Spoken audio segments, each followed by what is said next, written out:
Boo! What's going on? It's time for some wrestling punditry with that good smoke from yours truly, Kevin Over Super Champ, aka the Porn Rap Star, Ali Pound the Check. I'm talking about pro wrestling smoke. What's going on, people? You know this show is brought to you by Pass That Apparel, SmokeKind.com, the king of THCA, and last but not least, SarahJCBDs.com. Please use my promo code BOBBIE. That's BOBBIE to get 10% off your next order from SarahJCBDs.com. Great for pain relief, great for stress relief, and even got lube for your sexual needs. There you go. And also, for my grown and sexy people, which I'm off point because I'll explain to you why. You need to hit that QR code, the QR. Y'all need to hit that code in that corner to go to the place where the conversation gets saucy, the titties pop out, dildos might pop out. You'll know what pop out when you subscribe. I'm talking about none, but then my risque side of the podcast family, the Premium Smoke Room, 4 podcasts, special events such as Project Content House, and the VIP Smoke Room, which opened up on my birthday on the 21st, which I'm recording now, with the gorgeous and beautiful Taylor Nicole. Yeah, the anal queen herself. That will be dropping. That actually has already dropped. You need to go check that out. And also, this week, hold on, I can tell you real quick. For the Premium Smoke Room, I have the gorgeous and sexy Missy Deep coming as of this recording of the day, Wednesday. So you got 2 wonderful shows for you to enjoy, plus a new episode from Queen Bunny B this week, as well as Chronicles of Spit Queen. And I might even give y'all, for my followers, a Smoke This Over Dark episode. So there you go. People, I am not at home. I'm not at the home studio. I am on location at Phoenix, Arizona. I'm on my birthday vacation. Today, as I'm recording this, I am 5'1", 51 years old. I didn't do shit for my 50th birthday. So I took a trip to Phoenix. I will be discussing my trip to Phoenix on my next Smoke This Over episode. And in the Premium Smoke Room, be on the lookout. It probably will drop Memorial Day weekend. Smoking on Arizona. A string of Premium Smoke episodes. As I'm going to be talking to Sorrells. I'm going to be talking to QRS Tiff. Venice with a friend. Missy Deep. And keep your fingers crossed. I might even get to talk to Cam from Bullbang, and maybe attend, hopefully, his content house, giving them nothing before a day. So, and if I'm not doing nothing this coming Saturday, you know I had to look up and see what independent pro wrestling they got. And they got Arizona Wrestling Federation. They're having a show on the 25th. If I ain't doing shit as far as shoots or Cam's house, which I can do that during the day because I got nothing booked on 25th, I am going to their wrestling event. I'm going to take in some local wrestling. I see that they're going to have Priscilla Kelly, a.k.a. formerly known as Gigi Dolan, and Zachary Wentz a part of this show. So I'm going to check it out. You know, hey. And if I do, I will have some video to show y'all. A little bit of video and some pics. So I am going to talk about that show if I go. So keep your fingers crossed because I might go. So, all right, people. What are we talking about this week? Well, we're talking about AEW, what happened with that, and Darby Allin. We're going to talk about Wrestlemania for the majority of this show.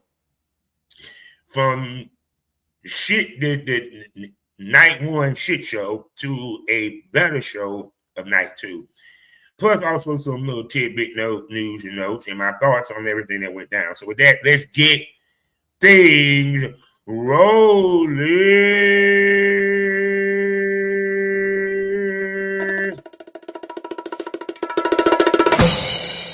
Where do we begin? Well, I haven't had a chance to look at Ashe, so we're not talking Ashe this week. I'll get back to that. Like I said, I'm still dealing with how can I put this? I am dealing with, how can I put this? I am dealing with, what's the word I'm going to with no Twitter. Still working without a Twitter, ladies and gentlemen. So there you go. So I haven't been able to catch up with Ashe. Too tough. But, which actually, I can go take a look real quick. Let's see what Ashe got going on.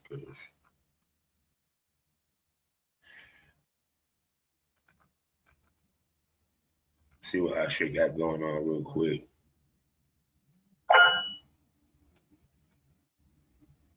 Let's see what Ashe got going on real quick.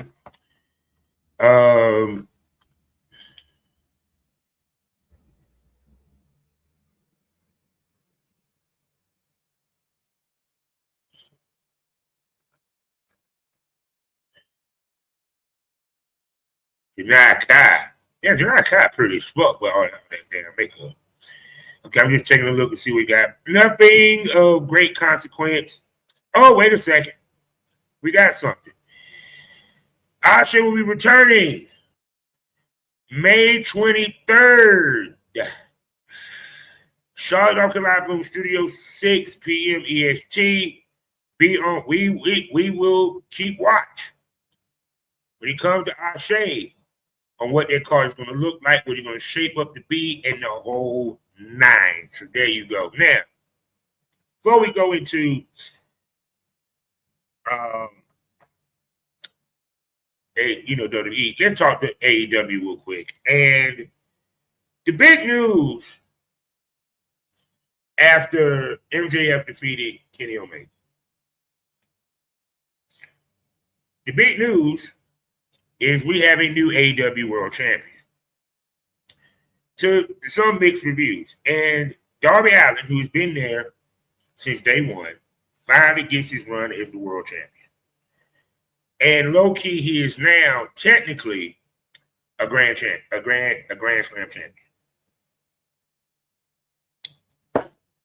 The reason why he's a Grand Slam champion because he held the TNT title, the world tag titles.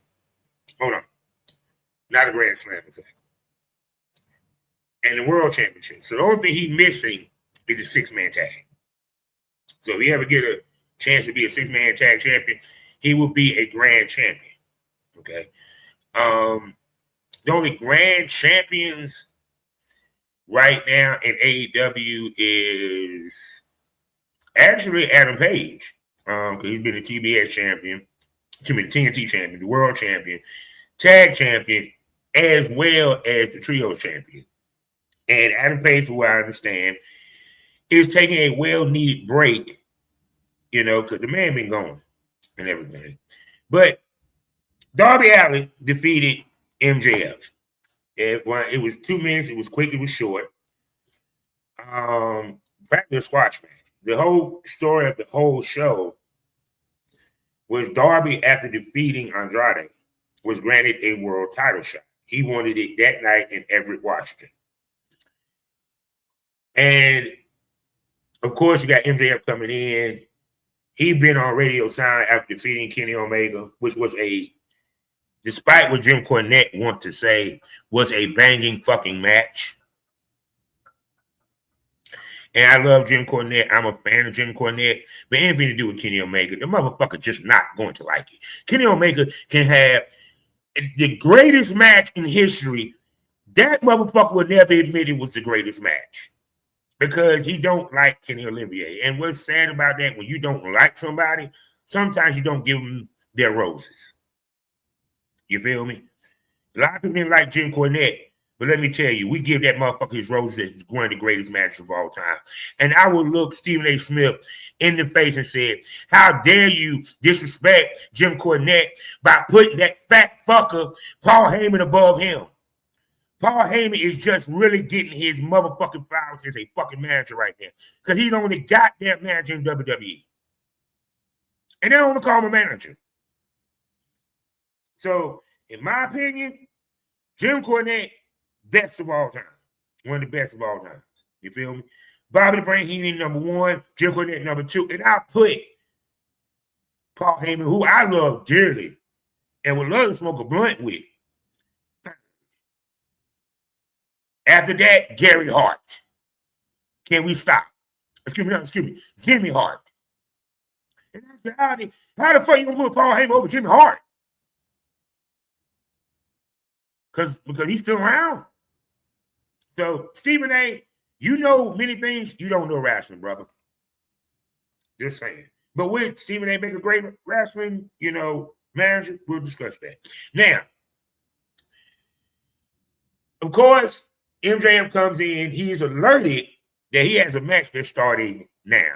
He goes in there, says he needs more time. Darby gives probably one of the most spirited and best fucking promos he's ever given. He almost had me in tears out this bitch the way he was that emotional. So they said, no, we're going to give you time. And it was in the main event. The main event lasted 2 minutes. And at the end of it, Darby won the same way that he lost to MJF years ago with a headlock. Takedown. Now, a lot of people were saying, why did you take the belt off MJF and y'all having the hottest run right now? Y'all do realize part of the hot run is Darby. Plus, I put money on it. MJF is about to go film a movie. Y'all sat here and bitched and moaned about part-timers having a belt, right? Y'all bitched and moaned when Brock Lesnar had the title, that was part-time. Y'all bitched and moaned when he came to Roman, when he had the championship for God for a damn decade. Was hoping that somebody switched the bitch. You know what I'm saying? Y'all complained about that.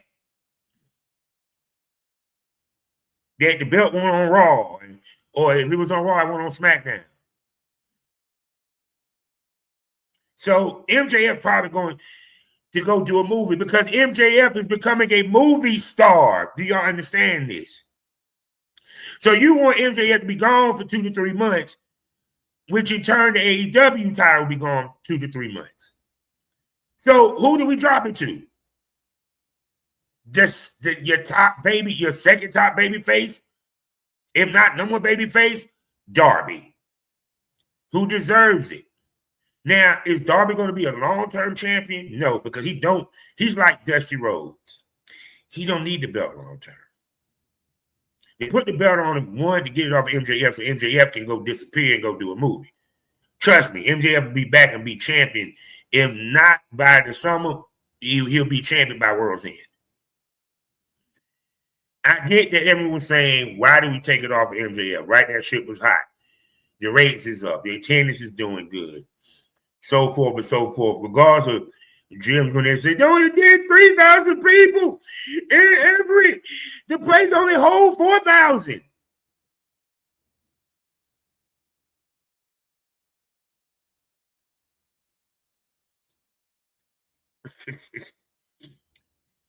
And it was not pre-announced that match was going down until that day. Now, do I feel they should have waited a week? Yeah, but unfortunately, we're going to be in Washington. You see Sting come through, give him a pep talk. The whole night even came afterwards. People are comparing this to Mick Foley. No, I compare this to Tommy Rich. When Tommy Rich became the world champion, out of nowhere. Now, granted, it was for a week, but Tommy Rich was champ out of nowhere. No one was expecting him to beat Harley Race. Harley Race was on like a 2-year run as champ.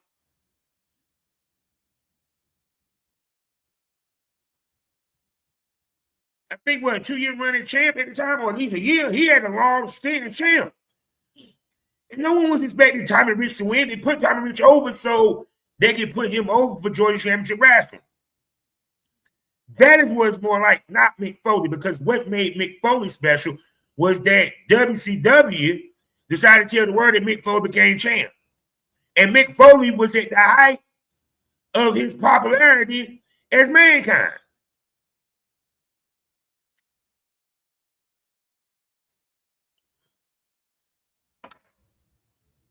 Smoke that over.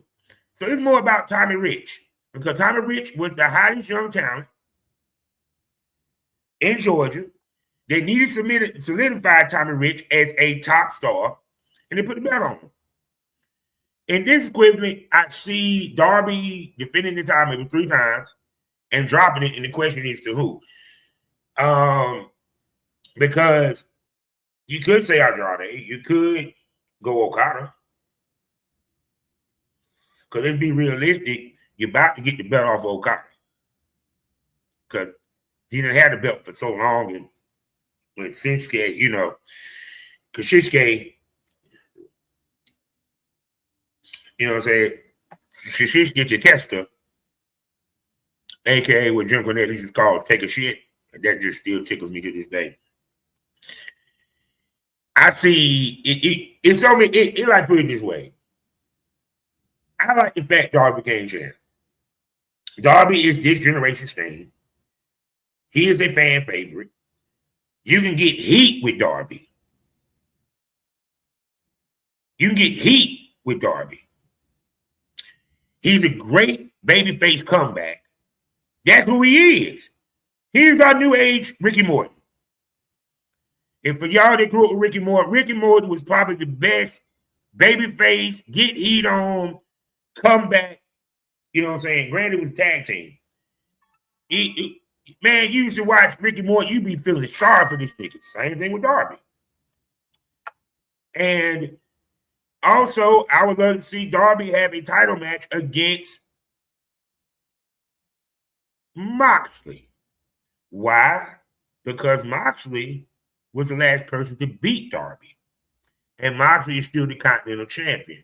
So if I was Tony, his first title defense and program should be against Moxley. Let him get that win back. Okay? Now, I agree with Brian Lasker. I didn't listen to Jim Cornette. It would have been better and smarter to have him be the one that upended Moxley versus Adam Page. But I think what it was that he wanted that redemption arc with Adam Page. Plus, Darby was dealing with a lot of injuries. I don't even think Darby gonna hold that belt. So I like the fact Darby is champ. Let's go.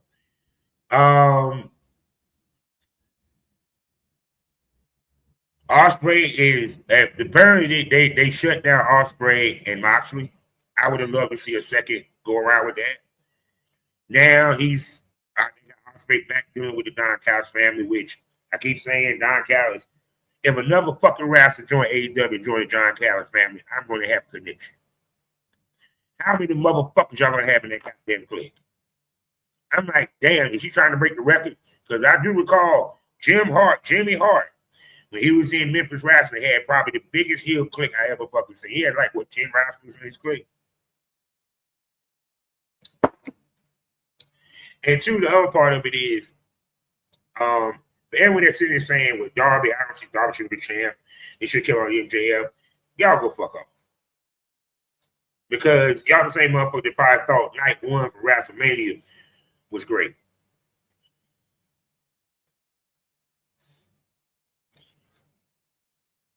There you go. So I'm so looking forward to that. Kobe Christian is not no FTR, so we're going to get another match with them. Which probably would not have anything to do with the title.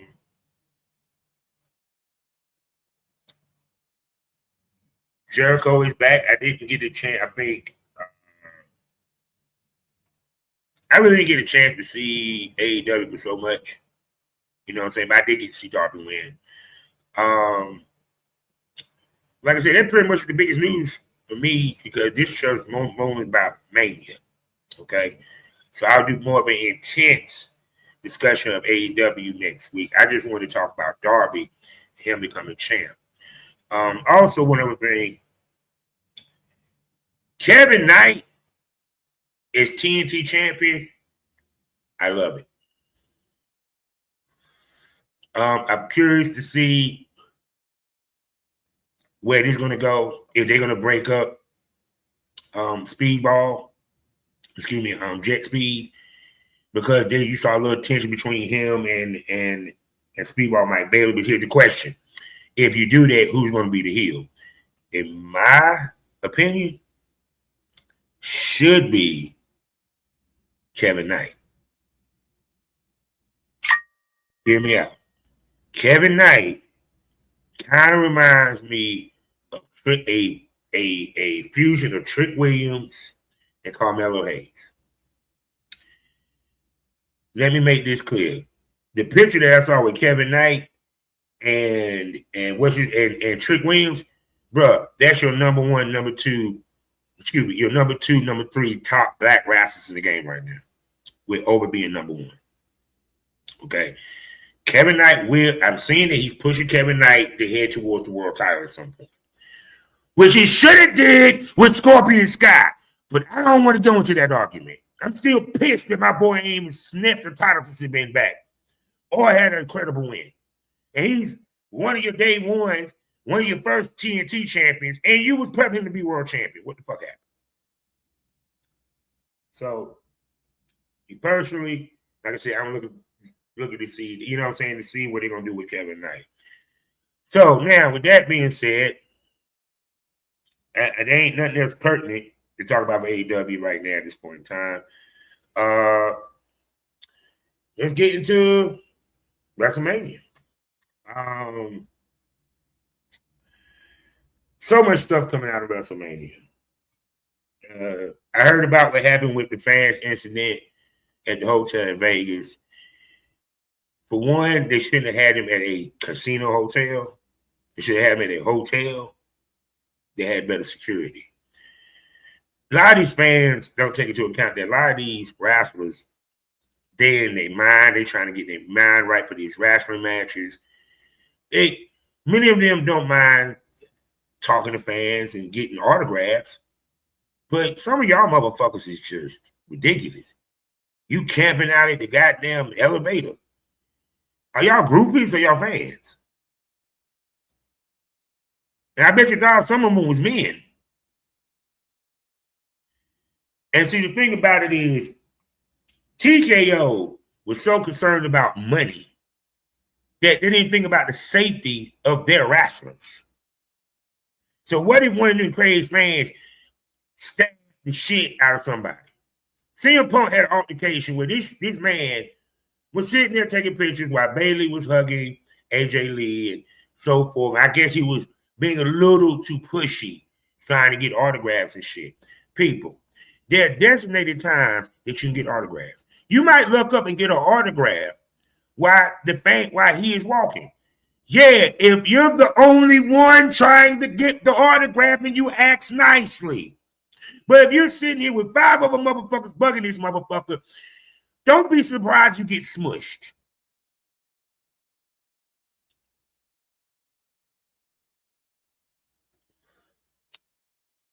I done ran into famous people. Trust me, I didn't bug them for shit. I spoke and kept it pushing. If they had a conversation with me, it was cool. I'm in the bathroom with Phil Ford. I'm trying not to have a conversation with the dude, not because I'm a huge Carolina fan. Y'all know that. I'm seeing this man. So what I'm supposed to do? If Mr. Phil Ford, you mind if I take a picture with you and get an autograph? And we're in the bathroom pissing. But you dumb motherfucker will sit there and ask for an autograph with your dick in your hand. TKO, it actually did fuck up WrestleMania. TKO is so concerned about money, they're not worried about the quality of the product that they're putting out. WrestleMania had 50,000 night one. What was it? 55,000 night two.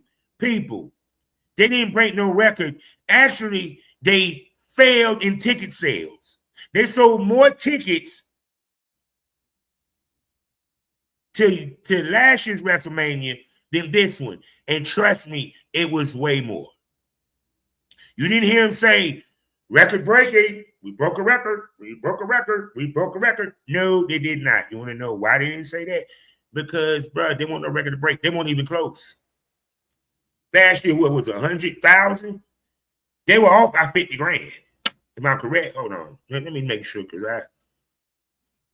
last year's Mania attendance. Last year, excuse me, 2024 drew 145,000. 2025 drew 118,000, 60,000. 60,000. What was it? Night 1, 58,000. Night 2, 60,000. Total of 118,000. This year,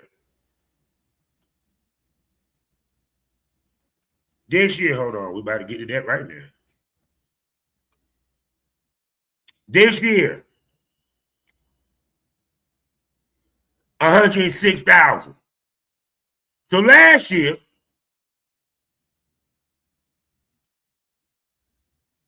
118. Have you not noticed? Hold on, wait a second. Year before that, 145. The attendance has been dropping. If y'all have not noticed, the attendance have been dropping for these WrestleManias. You know why? Because the tickets are too goddamn fucking high. That's why. And also, if you notice, night 1 always draws the lowest attendance. Why? Because night 1, since they've been doing the 2-night format, has been the garbage night. You might as well call that Raw night, because basically that was day 1 was. I barely even want to preview the shit. Actually, the preview ain't even going to be that long. Preview ain't going to be that long. So, night 1. Understand this. The attendance have been dropping. 145. 118. They should have never had it in Vegas again. But because them greedy fucks at TKO. So what are they going to do next year? Oh, WrestleMania is going to be in Saudi Arabia next year. Now, granted, they probably going to break attendance record because they're in Saudi Arabia.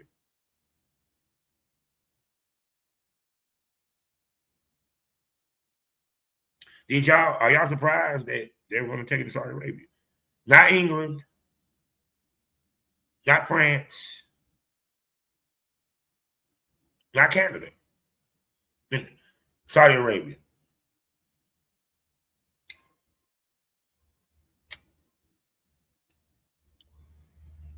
Kid has been going downhill for them, bro.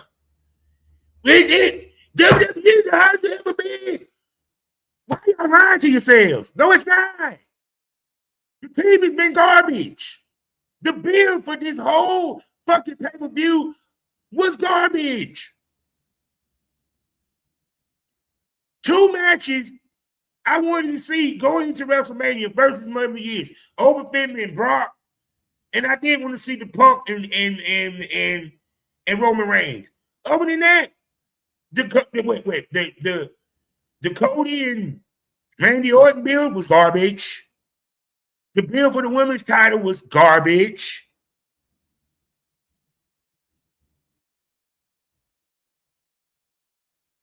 Dominic Mysterio and Finn Balor was garbage.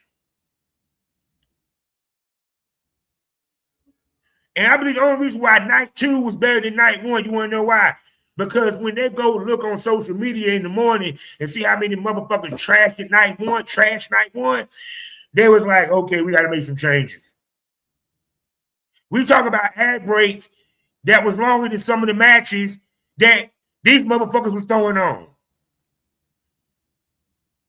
Y'all sit here and complain about how long AEW pay-per-views is, but at least majority of it's wrestling, not promos and ad breaks.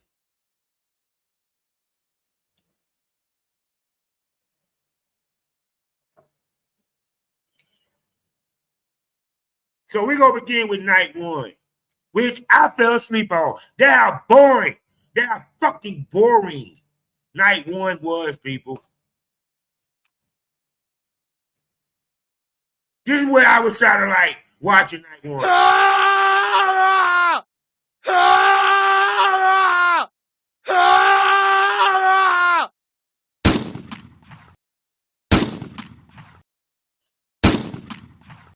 And shoot myself in the head watching this shit. First, I had to look through the vision with ISO Speed versus the Usos, LA Knight. Okay, LA Knight then won. The match was garbage. ISO Speed, I'm not impressed. He showed me he should keep his ass as an influencer. The best thing that he did was jumping off the top rope, putting Logan Paul through a table. Because Logan Paul decided at the end of the match so that the celebrity can have his Wrestlemania moment.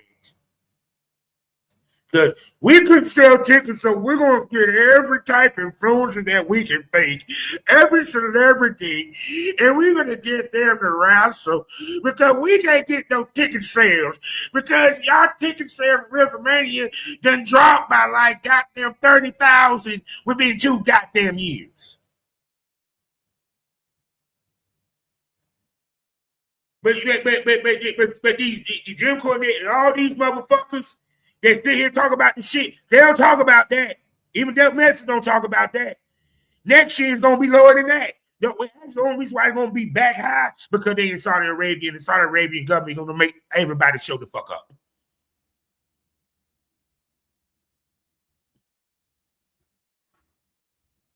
Now, but ISO Speed shit, that was a Raw match. If that's saying the best part was ISO Speed putting Logan Paul through a table. The rest of the match was very forgettable. Storyline supposed to be ISO Speed don't really want to interact. He don't want to do this. He's reluctant. Terrible acting job. He took some bumps. Actually, Yachty took better bumps than him. Let's just keep it 100. Did he even take a bump? Other than off the table? Now, I did see a match that ISO Speed did after training with Randy Orton. Y'all were better off having him and Logan Paul just have a fucking match. This had nothing to do with the division. Hell, actually, as of Monday night, LA Knight's moving on to Gunther. Anyway. So next up, what was damn it? That let you know how terrible that shit was. Hold on, we about to go here. Hold on.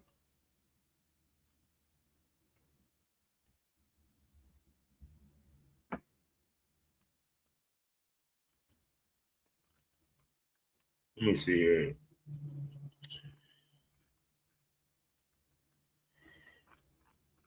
Let's see here. Hold on, give me 1 sec.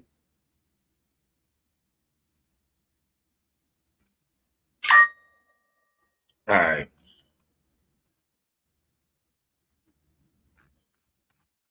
Give me 1 sec. All right, here we are. All right. And mind you, the match was 7 minutes. Now, yes, I had to make sure I know what the order was because how forgettable it was. Jacob Fatu and Drew McIntyre.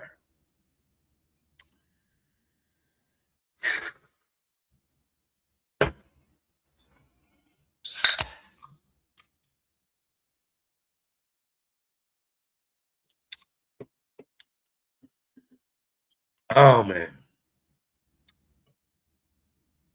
I understand Drew will be going to film Highlander.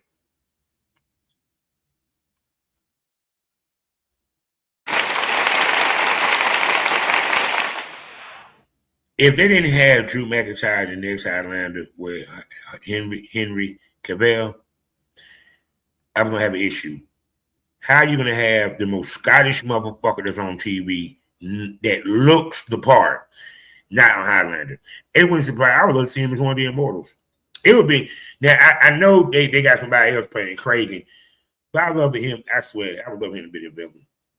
I want to see him fight with the Claymore. I'm just saying. But some tell me he's just going to be like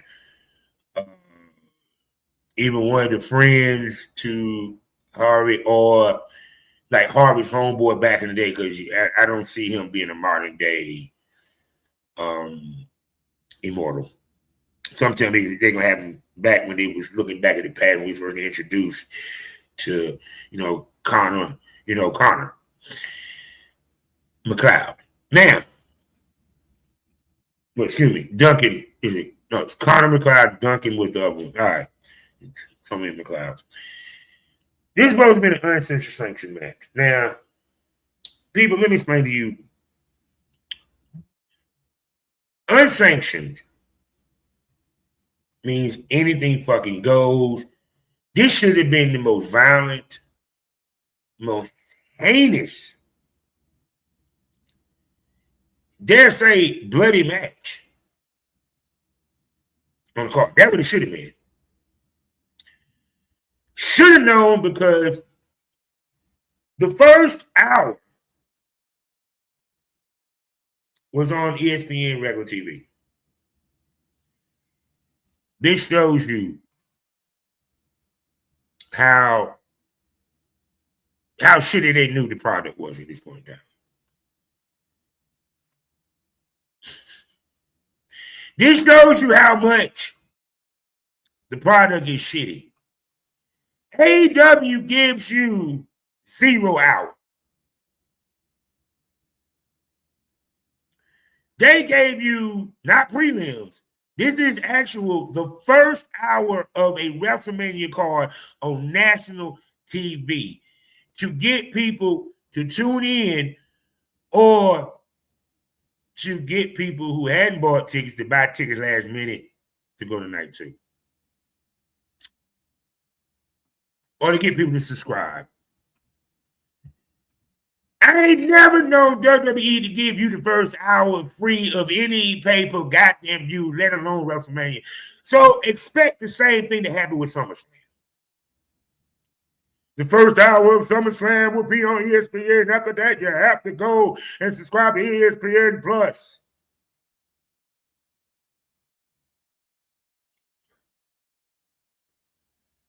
Right there. Where the fuck? So that first hour that you showed me with that ain't sanctioned match, I don't think it made people run to go get a subscription.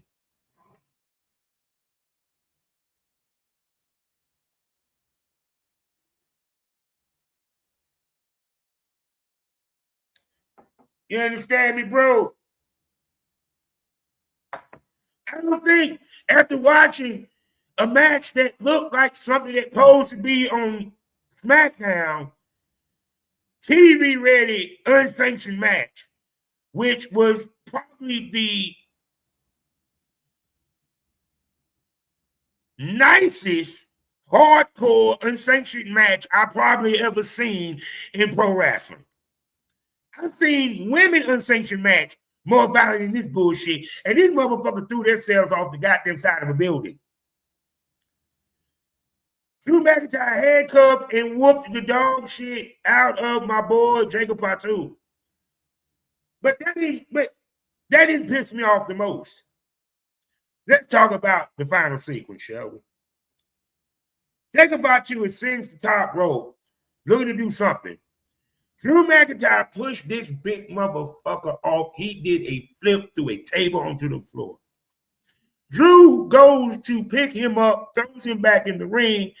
Jacob Fatu gives him a super kick. Now, granted, in wrestling, modern wrestling, you do have the guy that does a power move but then pass out because it took all of his energy to get that move off. Did Jacob Fatu pass out and say that he just went through a table and was beaten and he's getting himself back and working himself back? He's doing a little thing like this after Drew started all that. No, he then proceeds to grab the toolbox, hit Drew with it, put him on the table, and does a backwards, a moonsault through a table. Put it 1, 2, 3. How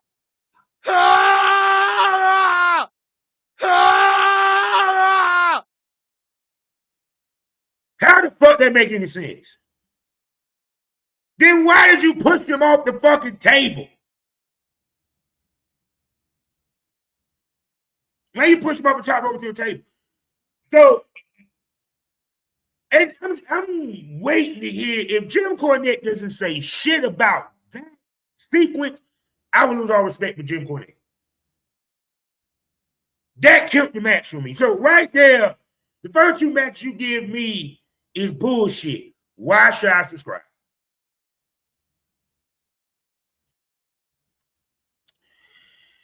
Next up, I fell asleep. Brie Bella and Paige wins the Fatal 4-Way to win the tag titles over the Irresistible Forces. It was a chance, which is Nia Jax, Lash Legend, Charlotte Flair, and Alexa Bliss, better than Lyra Valkyria. I'm not even gonna waste my time because I didn't even. I'm gonna be real with you. It's not that it was winning wrestling. I just knew it was gonna be a shit show.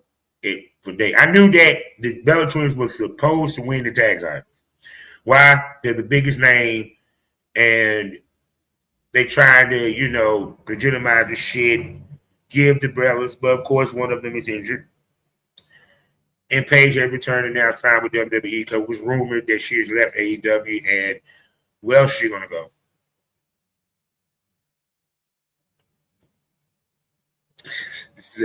Where else is she gonna go? So there you go. I don't even need to even go deep into that match. And then we had Becky Lynch versus AJ Lee. Becky Lynch wins. I didn't get to do a preview, but if I did, I would have picked this anyway because AJ won the first one-on-one meeting. She got to give that back to Becky. Why? Because Becky is the top female star. So, and because if AJ Lee retained, then I would expect Becky to move on to, the next claim anyway.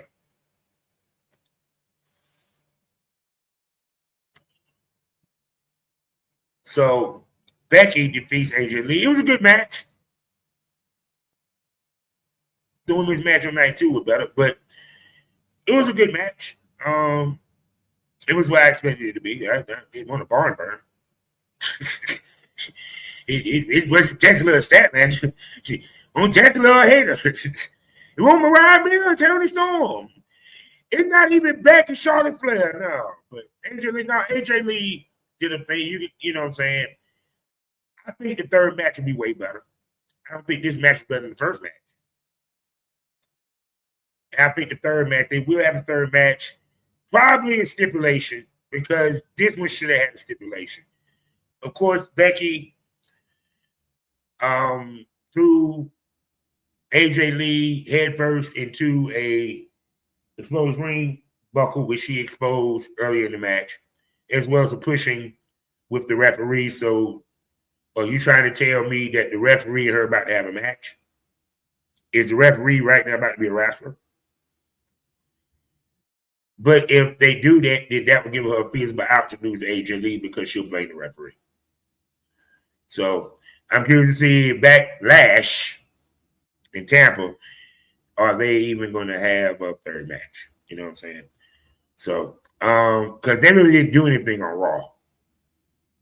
So, because I don't think Becky, because I didn't even get a chance to watch Raw too tough. Becky didn't come out doing Raw, so there you go. I don't think did she? Like I said, I didn't get a chance to watch Raw too tough because I'm still adjusted to the West Coast, but I can go back and watch it. Yeah. All right. Next up, Gunther, Seth Rollins. Would have been match tonight for me. But Braun Breaker speared the shit out of him twice. The first time to help him cost him the match. And the second time, which I didn't even see that spear. Because I think I might have dozed off again. No, I didn't doze off. I missed it. I think I walked off. But yeah, first of all, why didn't you have Gunther come from the side where won't nobody, or Gunther, when he comes from another area, not all the way down from the ramp? That was crazy to me. You know, I like the way where, I forgot who it was. The camera had the TV people not even see who was there and see someone, boom. So, of course, he defeats Gunther. Gunther wins. They're going to keep Gunther strong. I guess his next thing going to be LA Knight. He's going to be LA Knight. Gunther is not taking another loss. Actually, at some point, Gunther will be challenging Chief. Well, I'm getting ahead. Well, y'all already seen the shit. Gonna be traveling, gonna be challenging Roman Reigns for that title. You know what I'm saying? Now, put a pin in, it's come back. Like the fact that Jacob Fatu is being thrown into the World Heavyweight title hunt. Don't like what's about to happen, but we'll get to that in a minute after I talk about Roman. But I like the fact he's going to get a title shot, probably Backlash. But I figured it out. The Bloodline's the new Horseman. The Bloodline is the new Horseman. And I'm going to leave it at that. All right. Oh, man. So, plus,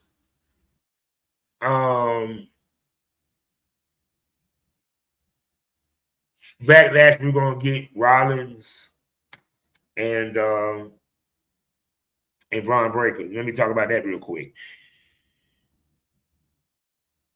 Glad that Braun Breaker is back that fast. I'm pretty sure they probably kicking themselves saying maybe we shouldn't have gave him the Gunther match. Maybe we should have went ahead and did him and Braun. But I think Braun probably didn't get cleared to the day before, or the night before, or that day. Or he might not be completely cleared yet. So I guess they're going to build this up to him and Rollins finally having a match. I'm curious, is Rollins going to have anybody that's going to be by his side dealing with division? Because we still have Bronson Reed still out, yet to come back. So, and speaking about division, glad the Street Profits is back on Raw. Glad the Street Profits is back on TV. Can we please put the belt on these motherfuckers? Can we get a Uso versus Street Profit situation? Let's go. All right, now. Oh, and by the way, I meant to mention also, congratulations, Royce Key, winning the Andre the Giant Memorial Cup. Hope they do something with him. All right, now. Liv Morgan's Steph the Cure. Actually, match of the night for me. I know a lot of people like, get the fuck out of here, man. Hurry the fuck. No, the ending made the most sense. Because a lot of people are like, why they ain't bring Dom out? This is not about Dom. They're building the Judgment Day to be a three-woman-led group. No different than what they're doing with Jay Cargill and her baddies. Okay? So, now with that being said, Liv Morgan is now your women's world champion. It was a damn good match. I even like the final sequence. She took out both Roxy and Raquel. Then with her back, not paying attention, back turn, Liv threw it into the ring post, threw it in, hit the Oblivion, 1, 2, 3. Liv, babe, next time you do your entrance where you're going to lip sync your song, make sure you have an earpiece in your ears so you can actually hear the words and be able to lip sync it instead of trying to hear it over the loudspeakers, which is going to echo because it's not a closed space. It's an open space.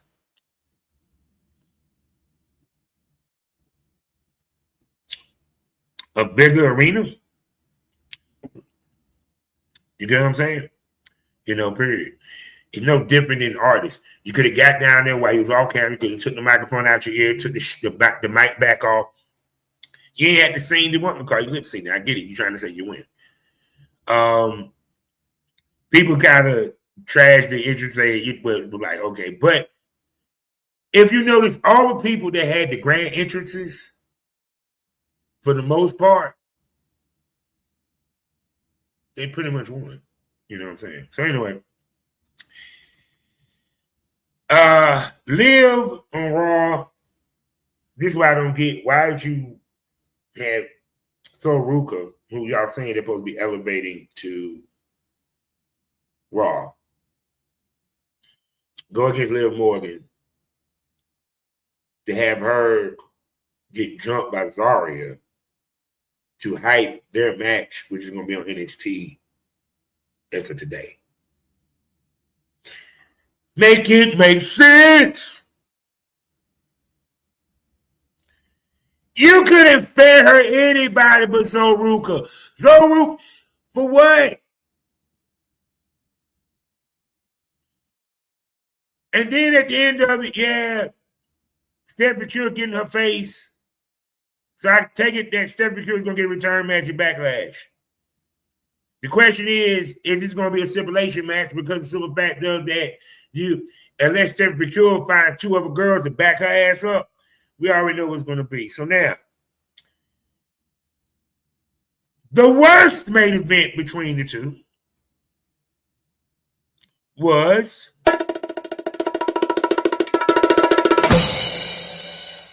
Cody versus Randy Orton. First of all, to put Emmanuel from TKO, I understand you're his agent. If you want to make him a big-time movie star, put the fucking in movies. I didn't need him to be in this match. I didn't need Jenny Roll.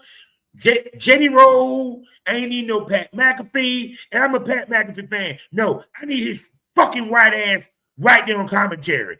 Not in the goddamn ring. He's a terrible goddamn manager. His promos used to be good. They were garbage. I'm saving the business with Randy Orton.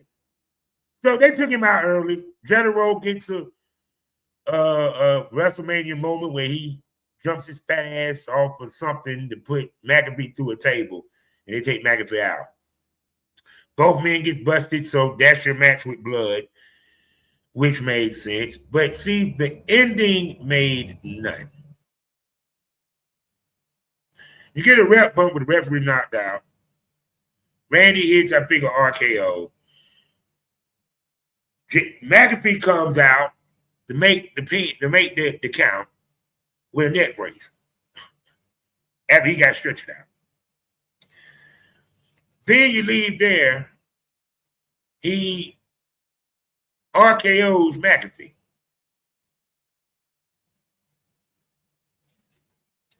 Then Rhodes does the crossroads to get the 1, 2, 3. Now, after winning this match, Randy Orton takes the belt from Cody, hits him with the belt, and punts him. Now, match-wise, it was... I love Randy Orton. And I love Cody. It was a good match. Don't get it twisted. But it was the antithesis of how the night went for night one. It dragged. It was boring.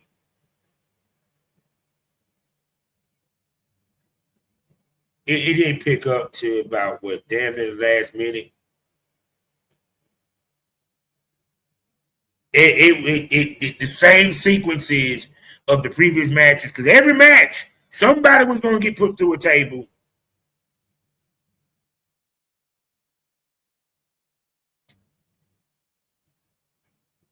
And add to it, the entrances and the ad breaks was longer than some of the matches.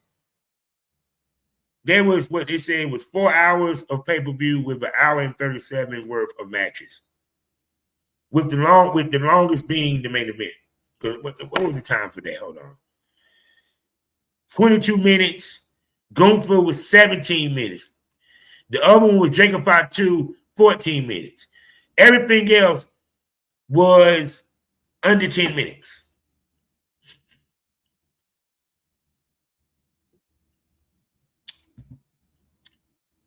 So Becky Lynch, to me, night one was not average, it was bullshit. Night one sucked so much ass. I have noticed this. Every night one is not as good as night two. Night two is always the better night. And you know what's funny? The fans figured that out. Because if you go look at the numbers again, night two always get more attendance than night one. It's not equal. That means the people that bought that night one, either the people that went to night one either bought both nights,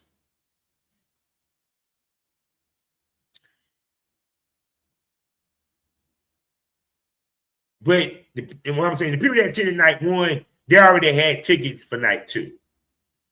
So if there was 50,000, that means 500 more people bought just night two tickets. Think about that for a second. Because ain't no way in hell that you're going to, I'm going to see the breakdown of who bought both nights versus just night two. Because you're telling me if it went up 500 more people that attended, that means that 500 more people bought tickets to night two. Because it was like, nah, I ain't going to. See, I would go deep into the breakdowns because your rational pundits don't do that. They don't get to the crux of it. They just talk about the surface. See what I give you? Yeah. So, but night one was garbage, man. I'm sorry. What was it, Saturday? If Collision was on, I probably would have watched Collision.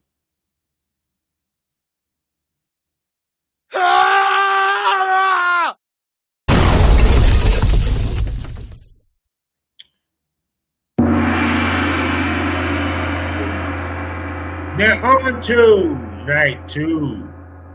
Gotta get ready to eat me some breakfast. Night two starts off better. And I truly believe after they sat there and listened to it, everyone trashed night one, and trust me, it was well deserved. Night two was the shit. Now, we began with Obafemi and Brock Lesnar.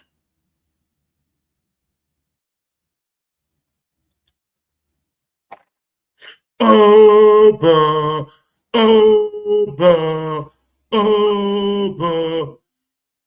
and Brock Lesnar. Let me tell you, I told you it was one spot that I've been waiting to see in this whole feud, and they gave it to me. Brock Lesnar F5'd my brother. My brother got up and choke slammed that motherfucking white boy to hell. and then gave him the fall from grace for the 1, 2, 3.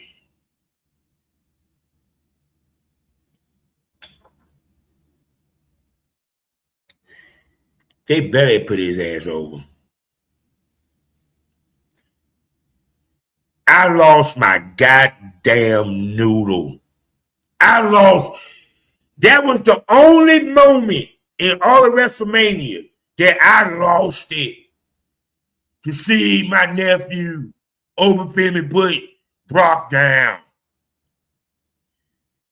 But what happened next, he wasn't ready for. Now, this might be storyline, but some truth to it, because Brock supposed to be retiring this year. Brock supposed to be retiring this year. Okay. Brock gets up. He looks fucked up in the head. Like, he laid there for a minute.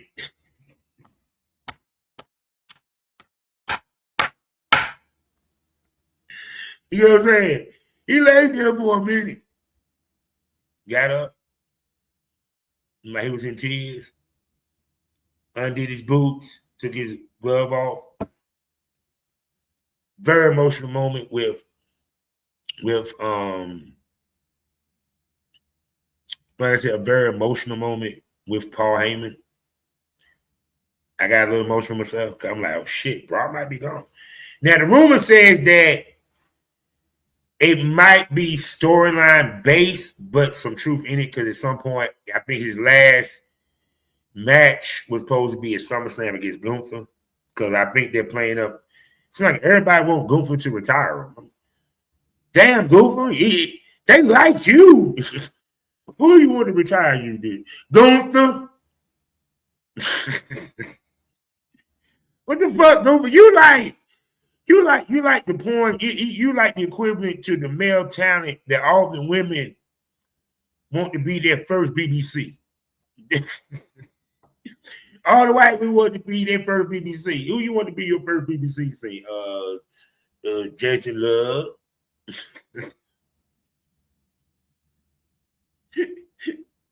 Big Trey. Prince Joshua. You know what I'm saying? Like, all the people that want to get retired.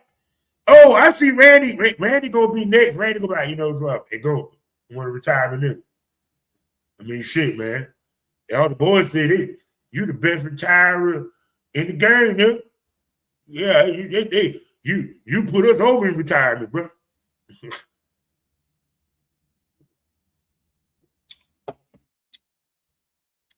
But why can't it be over? Let's have this conference. Why can't it be over? Be the one that retired that big motherfucker. Why I got to be Gunther?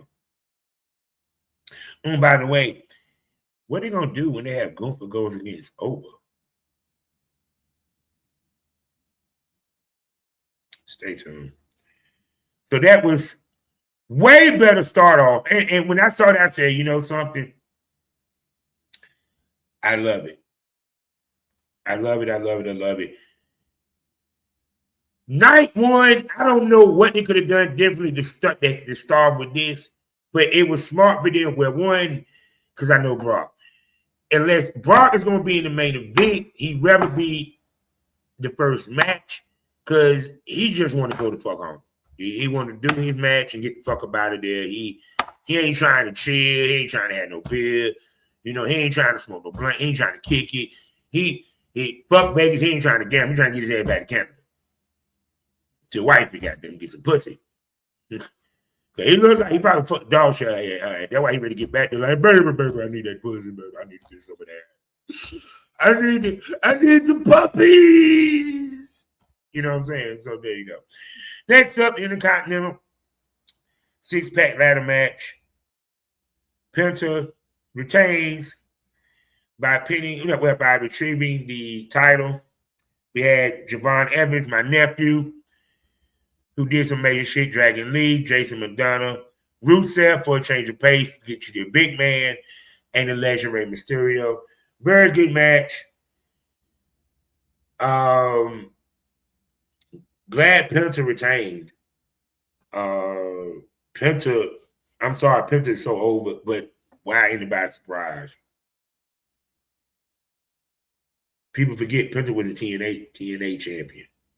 He was the you know what I'm saying, Lucha Underground World Champion. The only belt he's not held yet that's technically the AAA title.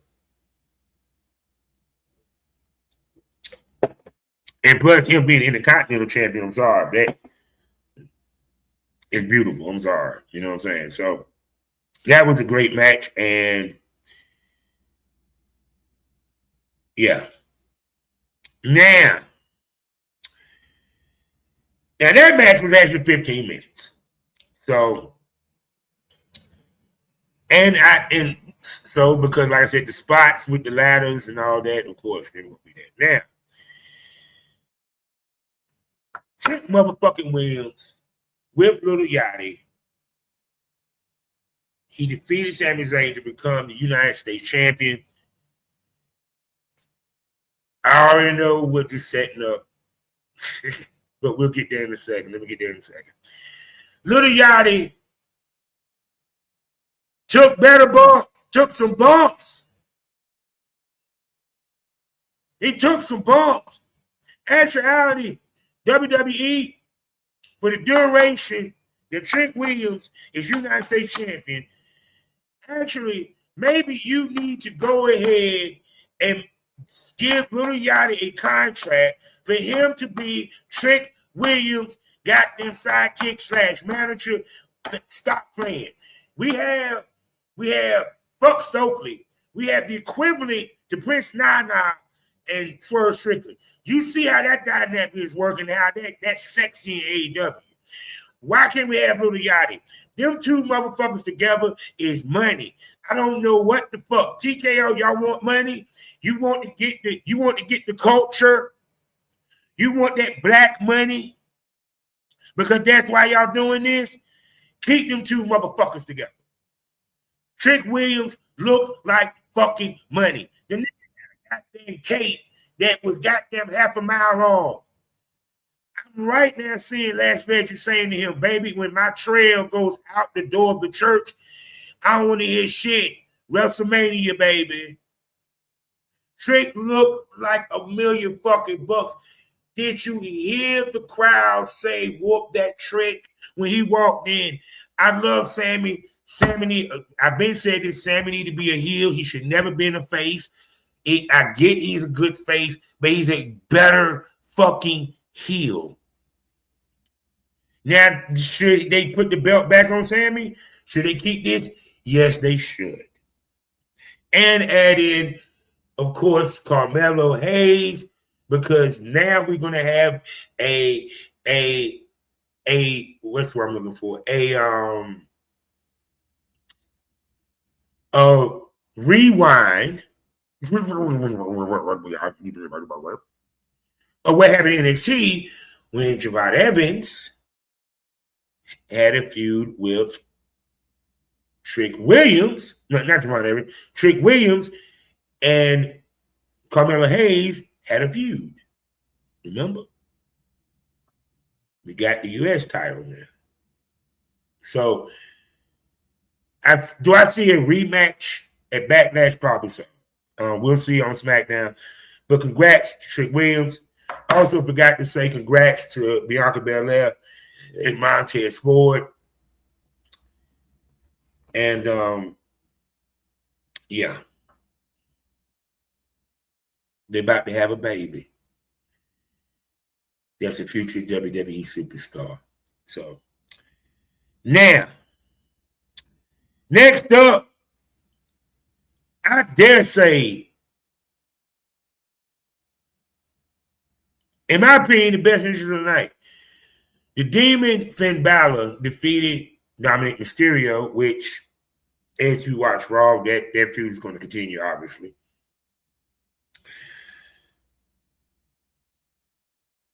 Damn good match. Dominic Mysterio and Finn Balor. Finn Balor reminded me why I love the Demon character. I love the entrance, the sequences in the match, the back and forth, the mannerisms that he had as the Demon versus it's just Finn Balor. Oh, and we got old Finn Balor tights with the arm sleeve back, that the pants with the thing. Thank you. He's back to the Prince Devitt look.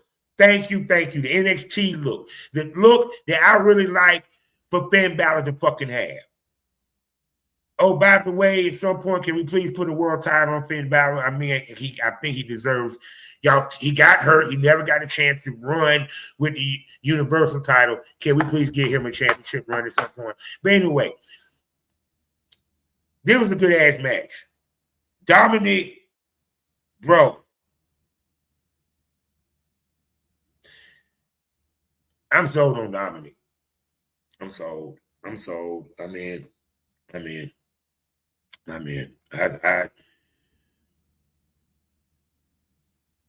Dominic is one of those guys that because he was so much around the business, he is the business.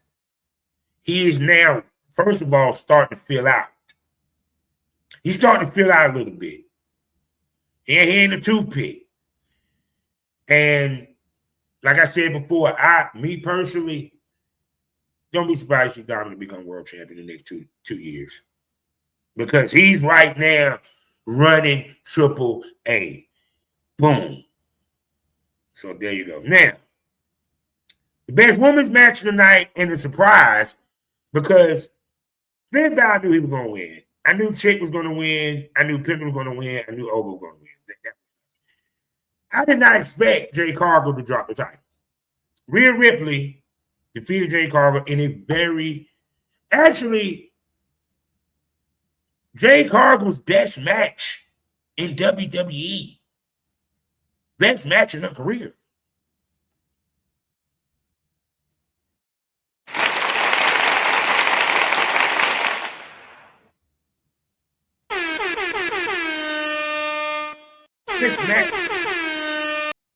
Best match in her career. You had the outside interference from the baddies with Mention and B-Fab. But, and then of course, Io Sky came in straight. But let me tell you what made this match, to me, would have been match of the night to the main event. The reversal, the counter that she did to the Jaded. She about to do the Jaded on Rhea. Rhea goes, flips herself, go underneath her legs by still holding on to Jay Cargill's arm, turned it into the riptide and got the pin.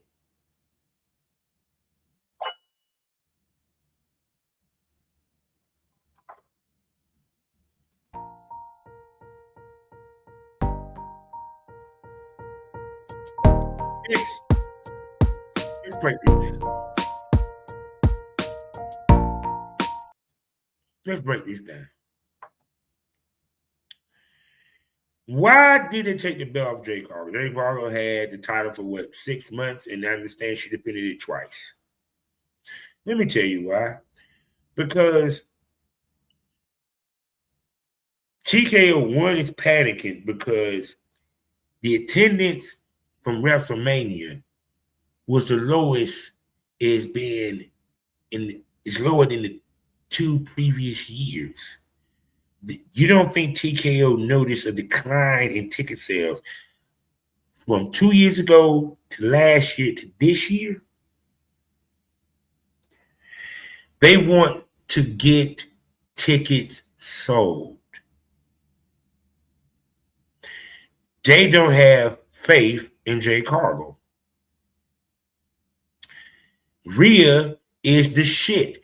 They just basically broke up her Io Sky. Completely changed the trajectory of what they were going to do with this. And then put the belt on Rhea. I'm thinking this is to put over Jay Cargill. She got a whole heel click. What the fuck? Because they want the belt on Rhea Ripley. One, because SmackDown probably is not, how can I put this, not doing great as far as TV ratings. They sit back and look at AEW and saw how since Tekla became woman champion, AEW started to get hot. MJF was champ. AEW started to get hot.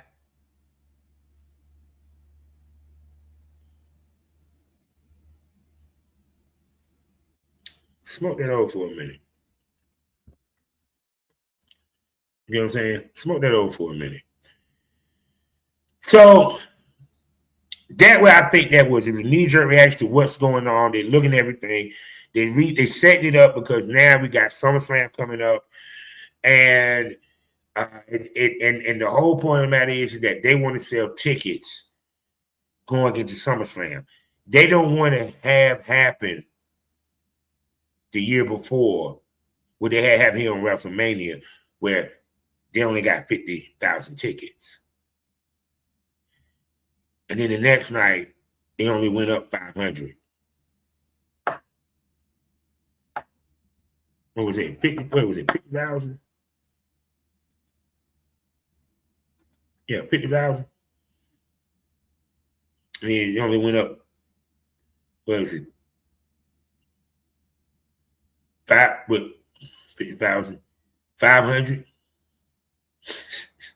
Or 5,000 people. I think what was it? 5,000? Yeah, 5,000. They only went up 5,000 people, so y'all only sold 5,000 tickets. I'm sorry, I did the math wrong.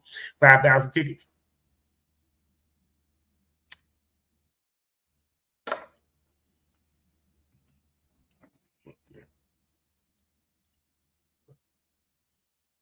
Stop playing.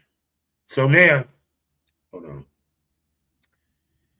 So now, last, and the match of the weekend, actually the best match of the whole weekend, I ain't gonna front, it's a match of your candidate. 33 minutes. Oh, the women's title match was 10. So they gave time to the last 3 matches. Actually, they gave more time to matches this, except for over Finley, this night than they did night 1. Roman Reigns defeats CM Punk to become the World Heavyweight Champion.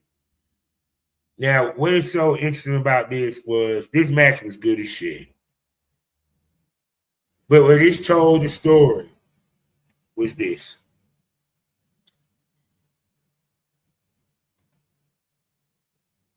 Punk is old. And that was the story.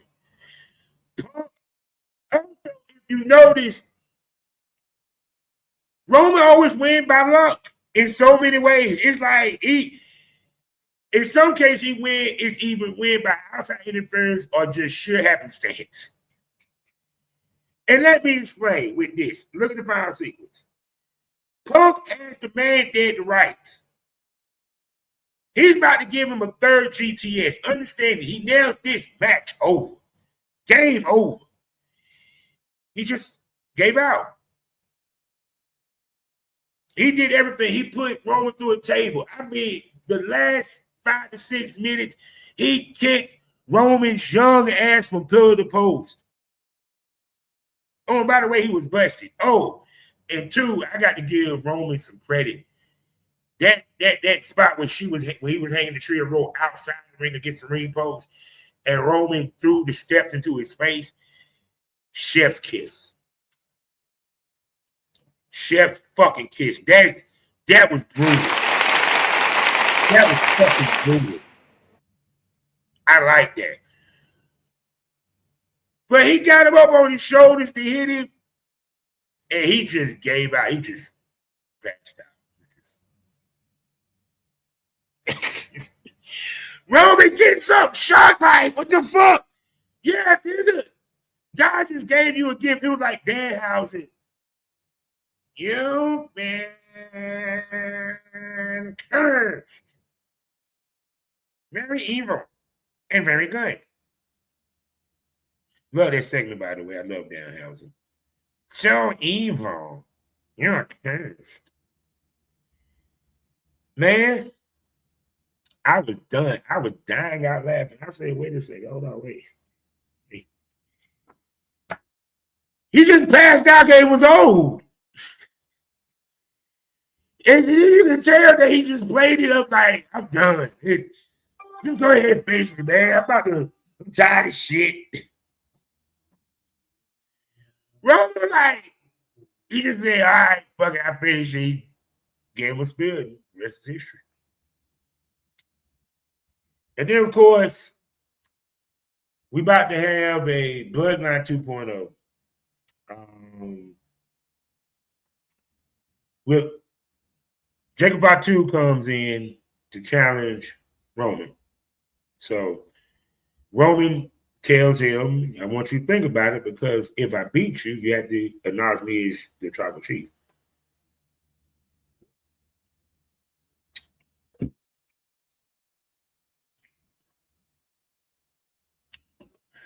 Now we're about to get a new bloodline with Jacob Fatu.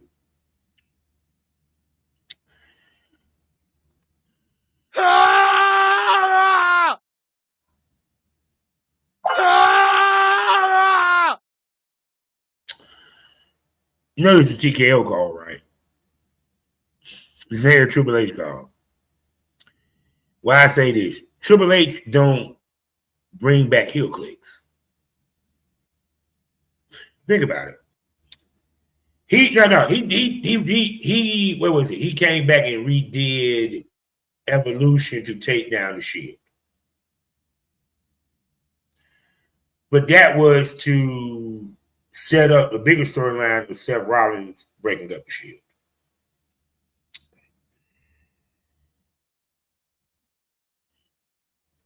Every heel, the only heel cut that ever came back was DX. And that was because at the time it was a two-man crew after that. Of course, the division has never been broken up, so they still around. At some point, I'm curious to see if we're going to have division against the Bloodline and so forth. That's why I'm saying right now, my question is, oh, no, because you also got,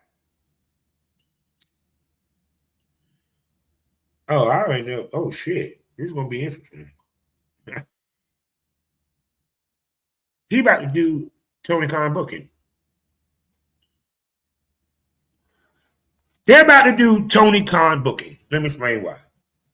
Remember, you had the Don Callis family and beef with everybody, right? You also had the Death Riders and all that. You have Division. Now we got a new bloodline about to be developed. At some point, Division, the bloodline, going to face off. Still got CM Punk out there who wants his title back. You also have Seth Rollins, who, one, got to get his revenge for Division. Two, would like to get his world title back. And three, he hates the bloodline. Beat LA Knight, what he said to Usos.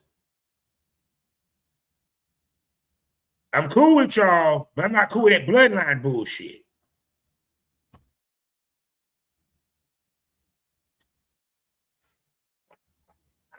Who books like that? Tony fucking Khan. Y'all need to give respect to that motherfucker, please. Because Triple H take a lot. Triple H might be good as a booker, but if you don't think he copied some of Tony Khan's thought process with booking, think the fuck again. Now we about to do the pin in it, come back to it, booking that Tony Khan does at AEW. The same booking that y'all complain about. Because look what's about to happen. There's going to be a lot of putting pins in it. Because you're going to have an interweaving of the bloodline, Division, CM Punk, LA Knight, and Seth Rollins. Now I'm going to see how they're going to navigate these on Raw, because I'm sitting there thinking about, wait a second, because you still got Seth Rollins got to deal with Division, but at some time Division is going to come after. Interesting. Now got the Street Profits who attack Division. So Seth Rollins and the Street Profits. We still got Bronson Reed. Bronson Reed, what, over Femi, or the Bronson Reed goes after the tribal chief. You still got the Usos who in the tag team title mix. Who got the tag team titles? They still got to deal with the division. Do you see the Tony Khan booking? Open your fucking eyes, people. And I'm not a bigger AEW fan than WWE. I love both of them. But y'all act like Tony don't know what the fuck he doing with booking. Now they goddamn motherfucking Triple H is the genius when it comes to booking. No, he's a great booker. And he says we tell stories. We tell moments. Well, guess what? It's mighty fucking funny that you're telling the story similar to how Tony Khan does. There you go. So now, before I get up out of here, shout out to nephew Brodie Lee Jr. I've seen clips of it. His match over WrestleMania weekend with Joey Janela. Now, I'm looking forward to Jim Cornette talking about it. I'm looking forward to Stevie Richards talking about it. I love Stevie Richards. I love what he talk about it. Also, Dutch, I got to catch up on my boy Dutch Mantel. Brodie Lee Jr. is going to be a prodigy that is better than that of that Wayne boy who came back on Dynamite. Glad to see that he's back. And they ended up that patriarchy shit. I'm glad they did that. His mama gone, even though she's sexy as hell. Yeah, but he's gonna be a phenom. Trust me, WWE is going to. Well, actually, he's under contract by AEW.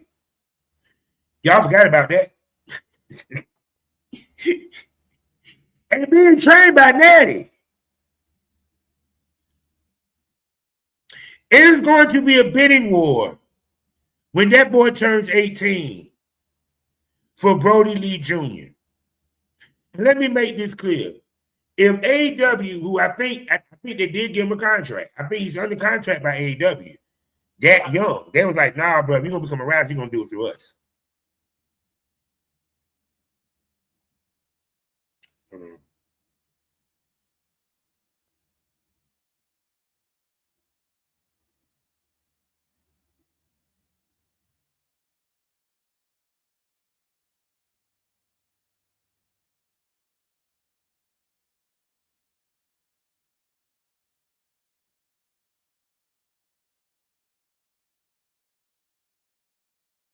I'm sorry, I'm talking to my pay pig. Money calls. I mean, I'm like, what the fuck is he doing? Shut the fuck up.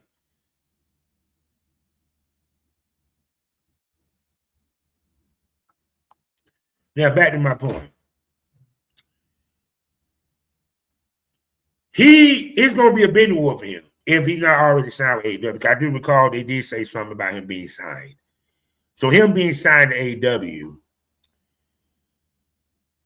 trust me on this, him as well as Scott Borden, I think that's his name, Sting's son, he is right now been wrestling also under AEW. You about to see a lot of second generation wrestlers. AEW gonna have their own second generation wrestlers. Because Brodie Lee Jr. for 14, he's good. That match was good. Georgia never called a good match. Now I know what's his name? Jim Cornette gonna trash it because he's gonna trash it because he don't like Georgia Never. And I love Jim Cornette. But when he's the kind of person that if he don't like the wrestling, there's nothing the wrestler can do that's gonna be good. There's nothing he can do that the wrestler, trust me, he can't. No. Kenny Olivier, Young Bucks, none of that. If he don't like you, he will not give you props for anything that you do. And Jim Cornette was in his rights of doing that because he knows wrestling. And so, I mean, But trust me. So Nick Wayne, that's his name. Nick motherfucking Wayne. He came back to AEW and had a match. It was a very good match. I forgot who he wrestled against. Oh, it was Collision. But I would love to see more of him. But anyway, the point I'm trying to make is I am curious to see what Brodie Lee is going to look like. And understand this. He's a tall 14. And if he ever, and when he feels out, because I'm thinking about how big his dad is. I'm curious to see where he's going to end up, when by the time he's 18 or 19. And the young man understands psychology. He know how to do the moves. I ain't even going front. Hey, I'm looking forward to seeing what he's going to do. So I am done. So next week we're going to discuss more AEW. I'm going to see if everything works out. I'm going to see if I'm going to go to that pro wrestling event. I actually do want to check it out.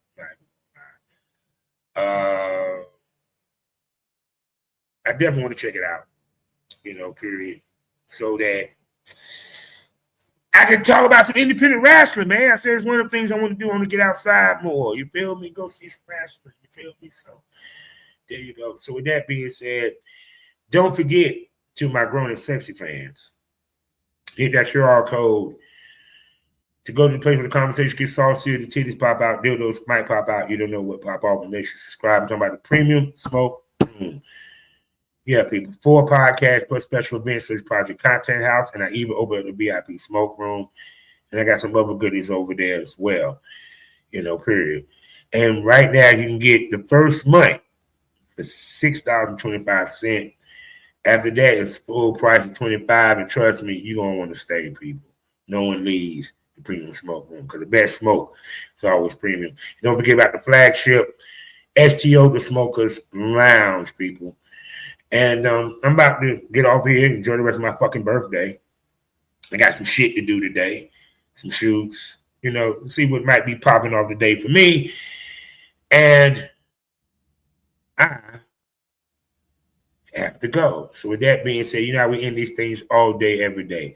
Life is a learning experience. What's the point of the experience if you haven't learned anything? Smoke this over.